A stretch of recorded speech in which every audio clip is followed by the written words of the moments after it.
one-on-one sit-down with House Speaker Johnson earlier to get his take on that pivotal debate.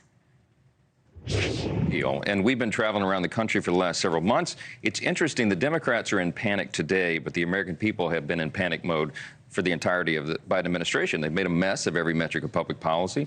And I've been in 135 cities in 30 states doing events over the last 6 months. Everywhere we go, people are fed up about the cost of living they can't afford. They can't keep up no matter how hard they work. They're worried about the rising crime rates. They're worried about the open border, of course, the catastrophe that is, and the weakness that we're projecting on the world stage. And part of the reason that debate performance by Joe Biden was so dangerous is because our adversaries see this as well. Yeah. That's the reason that China, Russia, Iran, North Korea have formed a new axis of evil. These are serious times. Well, we will get to how the world is viewing America following that debate in just a moment. But first, this is new today. We have North Carolina Senator Thom Tillis, and he's reportedly calling on Biden's cabinet to invoke the 25th Amendment, which would possibly remove him from office. Do you think this is going too far? I've been asked a lot about this over the last 2 days. My background's in constitutional law. This is not something that's been invoked before, but desperate times call for desperate measures. I was asked by Hill Press yesterday, if you were in the cabinet, would you be considering that? And I said I would, in good conscience, because I said I think the cabinet members need to search their own hearts. I think everybody recognizes, as I said, it's a dangerous situation, and serious times call for serious measures. Yes. I don't know what they'll do, but I know that there's a lot of alarm on the part of the American people. Can we clarify that just a little bit more? Are you calling for the cabinet to take a look at this? Or are you just saying I would if I was? Well, it's not my place. This is an Article 2 situation. It's the executive branch. It falls upon the vice president and the members of the cabinet to make that determination if they deem it appropriate. I think if you polled the American people, I think many would say it is an appropriate time. But that's for their branch to determine and to deal with. And so you're not echoing Thom Tillis? Well, I say I think it's appropriate. I don't disagree with Thom Tillis, but it's not the place of the Speaker of the House to call for it. Well, during the debate, of course, Trump was asked about his respect for the democratic process. Would he accept the outcome of the election, even if he loses in November? We'll take a listen to what his response was. The question was, will you accept the results of the election, regardless of who wins? Yes or no, please. If it's a fair and legal and good election, absolutely. I would have much rather accepted these, but the fraud and everything else was ridiculous. So should he respect it regardless? Will you respect it regardless? Answer both of those, please. Well, sure. Exactly what he said. I think he answered the question 3 or 4 times. Yes, if it's a free and fair election, then of course this is our system. We have the peaceful transfer of power, which is something that marks the extraordinary distinction of our country. We sort of invented that idea from the first president, George Washington, who stepped down voluntarily after 2 terms. Do you question the results of the last election? The last election was an irregular, unprecedented situation because of COVID. We're not relitigating that. No one is. We're looking forward. President Trump is looking forward. He wants to talk about the next 4 years, not what happened 4 years ago. And I think that's where the American people are. They want us to bring solutions to all the great challenges facing the country. And we have them. And that's why we're so bullish about November. I think President Trump is going to win the White House again. I think we're going to grow the House majority for the Republican Party. And the polling is suggesting that we are going to flip the Senate back to Republican control as well. And when we do that, we'll be on track to fix all this. A big week ahead for former President Trump. On Monday, the Supreme Court is expected to rule one way or the other about immunity. Should he have immunity? Should presidents have immunity? I think it's an important constitutional principle. When you're the executive authority of the whole country, you can't sit in the Oval Office and be worried about rogue prosecutors or attorneys bringing charges against you. This is an important, I think, a necessity of the job to be able to make those decisions and to make them well without regard for those other things. Got it. And you talked a little bit about how the world is viewing us, and I think a lot of Americans were wondering that as well during the first few minutes of the debate in particular. Let's take a look at these headlines here from the UK, from Russia, and from Australia. The Sydney Morning Herald, that was the first one I saw after the debate. Trump monstered Biden. The Democrats can't win with Joe. We've got the Russia ASS there. In brief, Trump's presidential debate win puts the final nail in Biden's political coffin. So, how is the world viewing us right now? Well, they see us in a bit of turmoil, and we are. And, you know, the Democrats, as we've said, are in panic mode. That's what all the headlines say. I can tell you that was the mood on Capitol Hill yesterday among our Democrat colleagues. They don't really know what their option is. I don't think they have a plan B. And for us, I mean, for the American people, I think that's a good thing. I think it's time to have unified government again with a Republican president and us having control of both chambers. Why? So that we can bring an aggressive agenda in that first 100 days of the new Congress to fix all of these problems. I told President Trump, I said, when you get another term, and I believe you will, you could be the most consequential president of the modern era. And the new Congress could be the most consequential because we have to fix everything. Biden has made a mess of all of it. Well, we have not seen polling, it's just anecdotal things, of course, but since this debate, once it comes out, it's going to be, who knows where Democrats will go. So, Republicans, do you fear Democrats replacing Biden on the ticket? We don't fear anything. I think this is about policy choices, and people see that there's real consequences to elections because of the policies that are implemented. So no matter who they put up, I think we're headed for a great November. I think the American people are ready for a change, and they'll give it to us. But I don't think that they have a means of replacing the President Biden at this point at the top of the ticket. There's too much time that's gone by. It's too difficult procedurally to do it. And I don't think they have anybody who's viable who could step in and be a real challenge to President Trump. I think what we're seeing right now out in the electorate is a generational shift right now, a demographic shift. We're seeing a record number of Hispanic and Latino voters come to the Republican Party, record number of Black, African-American voters. The Jewish community is very energized right now for our side because they feel like President Biden and the Democrats have abandoned Israel. In many ways they have. So all those trends and all those things happening at the same time make us very bullish about November, and I think that's a good thing for the country. I do want to get even more into the issues in a moment, but sticking with the pony race just a little bit more.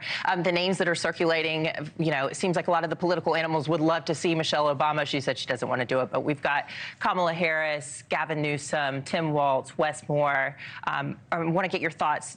Initial quick few seconds on each. Kamala Harris. We'd love to run against Kamala or any of those, Gavin, any of them. I think Donald Trump, I think none of them are a match for him. And I think what he wants to talk about is his vision for the country going forward.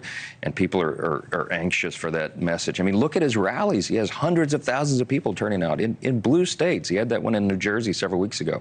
Look at what he's doing this weekend. Everywhere he goes, there are throngs of people, long lines waiting to get in because people are hungry for that new kind of vision for the country. And I think he'll supply that. Okay, if former President Trump becomes president again on day one, immigration, what are you guys going to do to fix the problem? Secure the border. I mean, we passed H.R. 2 in the House 16 months ago now. It's been sitting on Chuck Schumer's desk collecting dust. We know how to do it because President Trump achieved that. He mentioned that in the debate on Thursday night. He got control of that problem. Joe Biden went in by executive order and reversed all the policies that President Trump had implemented to get control. And now we have as many as, by my count, I think 16 million illegals who have come into the country. Dangerous persons, terrorists, you name it. Now we have fentanyl as the leading cause of death for Americans age 18 to 49. The thing that's so outrageous about this, and the thing that I think the American people really hold against Joe Biden and his administration, is that they did it intentionally. He's had executive authority since day one to close the border, and he refused to do it. And now we have to live with the consequences. All right, well, let's hit on this. Trump's taking some heat after saying that illegal immigrants are coming to the United States to take, quote, black jobs. What did he mean by that? Well, I think he means that when you have this many people who have come into the country and been flown around and dropped off in every community, that there's a real threat to open employment. But why would he say Americans. black jobs? What does that mean? I didn't hear the quote, and I don't know what the context was, but I know that he's concerned, as we all are, that hardworking Americans are having a tougher time finding employment because you have all these new people who have been put into the communities. And remember, they're here illegally, and that's a serious problem for us. Got it. Okay, we're going to hit a little bit more on immigration. Biden did put that executive actions into place about 3 weeks ago. Since then, Customs and Border Patrol says that border crossings down 40%. Are these just prelim numbers? Is this just chance and happenstance? Or does this weaken the Republican argument that Biden isn't doing enough at the border? It's kind of like the polls. The numbers have been manipulated. I don't trust what DHS is telling us about some of these numbers, but even if it did go down temporarily, what he's trying to do is put a Band-Aid on an open, gaping wound that he himself created. It's not enough. It's way too late. As I mentioned, all these people that have come in, we were down at the Del Rio sector at Eagle Pass, which is the epicenter down in South Texas in early January. We had brought a record number of Republicans, House members down there, 64 of us. They told us down there that 70% of the people that crossed at Eagle Pass illegally are single adult males of military age and capability. Yikes. It's a dangerous thing. It really is. Yeah, national security, it's something we got to think about with this. It's so multifaceted, isn't it? Along with immigration, Trump polls really well on the economy and inflation. Let's check out these numbers under Biden. When he got into office, this, 1.4% inflation. Middle of 2022, it was at its peak at 9.1%. Most recently, we just checked last month in May, 3.3%.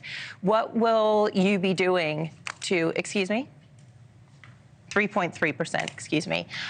What will change for American families if you work one-on-one with Trump? Everything, because we know how to get the economy going again. We'll do exactly the opposite of what Joe Biden has done. He declared war on the oil and gas industry, the energy industry. We'll turn that back on. We'll reduce taxes, reduce spending, and reduce regulations. They have weaponized, the Biden administration has weaponized the federal agencies against almost every industry that you can name, and it's created an existential threat for these industries, for their survival. We have got to get the American economy humming again, and President Trump knows how to do that. After the first 2 years of the Trump administration before COVID, we had the greatest economy in the history of the world, not just the U.S. It's because we implemented these common sense policies, and we'll do it again beginning on day one. Okay. Well, during the debate, Trump and Biden didn't directly answer the question about childcare, the crisis that we have with that. It's not getting enough attention. I feel in my circles, I have 2 young children. They think of, millennials as sort of being the sandwich generation where you're paying for your parents and paying for your kids. Childcare, $800 a month. So households are having to decide, should mom or dad even work or just stay home with the kids because of this? What are you guys going to do about that? Well, you got to bring inflation down, and you do that by cutting federal spending. I mean, dropping trillions of dollars into the economy drives up prices. This is pretty fundamental economics 101. What we will do in terms of the regulatory reform is dial back the government smothering the free enterprise system and the free market. You get that unleashed, you allow job creators, risk takers, entrepreneurs to do what they do, and that is expand businesses, and all boats begin to rise again.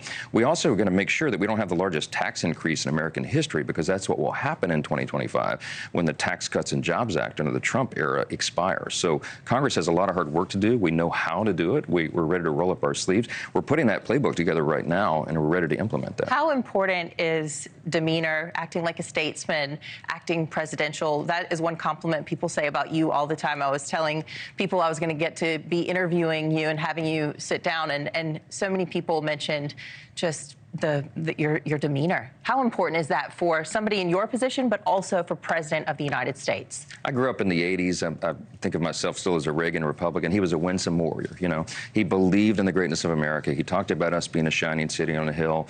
He knew that we could be our best selves, and I think that's what we need to just share and express and try to spread around the country. We have the greatest nation in the history of the world. We're coming up on our anniversary, our birthday on July 4th, 248 years old as a country. That's really not a long amount of time in the span of human history. We have the greatest nation that's ever been. We're the strongest, most powerful, most benevolent, most free.